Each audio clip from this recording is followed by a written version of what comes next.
I want to talk specifically on the home and living part of the NDIS review recommendations and broadly DRC as well.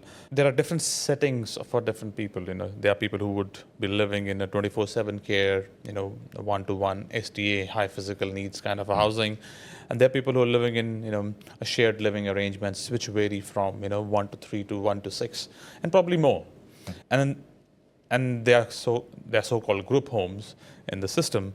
And we've been talking about through multiple papers, and it's been thrown out that 1 to 3 ratio will work very well in somewhere. What do you feel about looking for one number as 1 to 3, or what is a good solution on housing within the NDIS ecosystem? And broadly, it also talks about the state and territory governments have stock of housing, and they have old stock of SDA housing, which could be repurposed and around those things.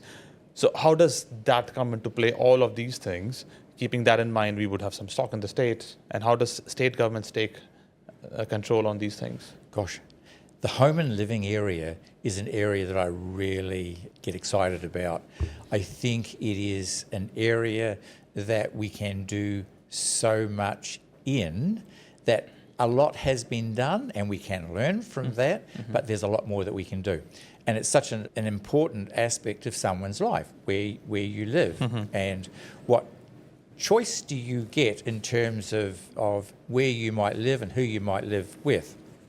So, and we started off with the institutions, and then I guess we progressed into the group homes, and now we've moved into independent living, moved into those situations where we might have a couple of people, 3 people choosing to live together, and the supports that are around them that enable them to live a good life. I think that the states and territories, certainly in terms of the availability of housing,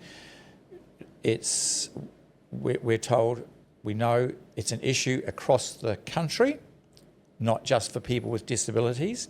There's also things like in the rural and remote areas, we know that there are challenges trying to find accommodation for the staff who might be required to work alongside the person with a disability. So it's multifaceted. And I think that it's certainly going to require government departments who have responsibilities for housing to be sitting at the table.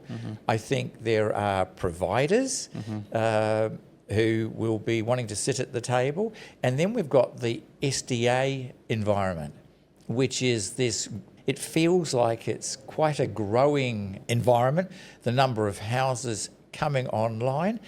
And you talked about the ratio of 3 people. Before that was put on the table, so to speak, I had been having some conversations with people, and I seem to recollect, I may be wrong, but 3 was for the funding that was some sort of sweet number. Now, I'm sure there's lots of economics around all of this. Whatever system we have, one, it's got to be, for the people with disabilities, it's got to be a really nice environment, one that they've got some choice and control over, that they're not having to have necessarily meals at the same time, and everyone gets up at the same time, and you don't have choice about what you get to eat, etc., or where you want to live. There's some sort of balancing of that with, these things do cost. They do have there's a monetary cost to all of this. So you have to be able to fund that as well. So yes, there's going to be a bit of work involved, but I do hope that there's enough evidence probably already out there in terms of different models, different ways of being able to set this home and living up that works for everybody.